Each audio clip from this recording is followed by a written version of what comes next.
크립토 워치! 지난 주말 의미 있었던 뉴스 2개.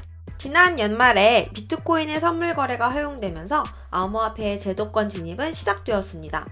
아직 암호화폐 시장은 개인 투자자만의 시장이라는 인식이 강하고 실제로도 그렇습니다. 해외의 헤지펀드를 중심으로 조금씩 기관 투자자들이 진입하고 있지만 아직 미미합니다. 하지만 제도권 편입의 움직임은 더욱 가속화돼서 나타날 것이고 기관 투자자들의 참여도 늘어날 것으로 예상합니다. 그리고 지난 주말 이러한 예상에 좀 더 확신을 가질 만한 소식들이 전해졌습니다. 투자계의 거물 조지 소로스의 펀드에 암호화폐를 편입하겠다는 소식과 미국 SEC의 비트코인 ETF 도입 재검토 소식이 바로 그것입니다. 우선 헤지펀드의 귀재 조지 소로스는 암호화폐에 직접적으로 투자하겠다고 밝혔습니다. 아직 공식적인 투자 시점은 확정하지는 못했지만 암호화폐 투자를 위한 내부 승인 절차는 마무리했습니다. 지난 1월 다보스 포럼에서 암호화폐에 대한 다소 부정적인 입장을 밝혔지만 2월에는 비트코인을 결제 수단으로 인정한 온라인 소매 업체인 오버스탁닷컴에 투자한 바 있습니다.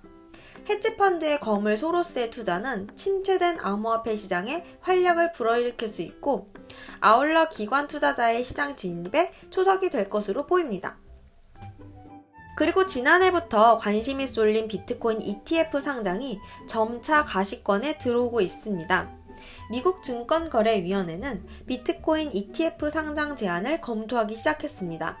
언론 보도에 따르면 SEC는 펀드 제공업체 프로셰어스가 제안한 2개의 ETF 상장을 검토 중이라고 합니다. 프로셰어스는 지난 9월 비트코인 ETF와 비트코인 숏 ETF의 상장을 신청한 바 있습니다. SEC는 이번 달까지 ETF 상장에 대한 심사를 할 예정입니다. 빠르면 올해부터 기관 투자자의 진입에 원년이 될 것이라고 예상한 바 있는데 점점 그 시간은 다가오고 있습니다. 크립토 캐탈리스트. 어제 일본 경제신문에 따르면 일본 금융청은 이번 주 내로 일본에 등록된 거래소를 대상으로 조사에 착수하는 방침을 밝혔습니다. 금융청의 거래소 조사는 악재처럼 보입니다만 실제로는 그렇지 않습니다. 첫째, 금융청이 조사한다는 것은 그들의 본업의 의무에 충실한 것입니다.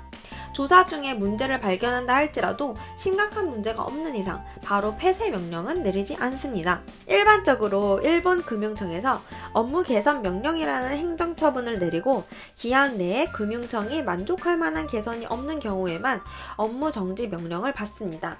둘째, 큰손은 거래소에서 거래하지 않고 장외거래 데스크를 통해 진행하는 것이 일반적입니다.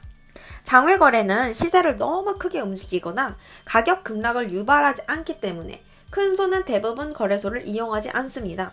실제로 과거 세계 최대 거래소 마운트 콕스의 신탁 관리자 역시 공식 사이트에서 장내 거래를 통해 거래하지 않았다고 밝혔습니다. 셋째, 기존의 거래소가 사라져도 일본 금융청에 등록 신청할 신규 거래소는 100개 이상으로 알려져 있습니다.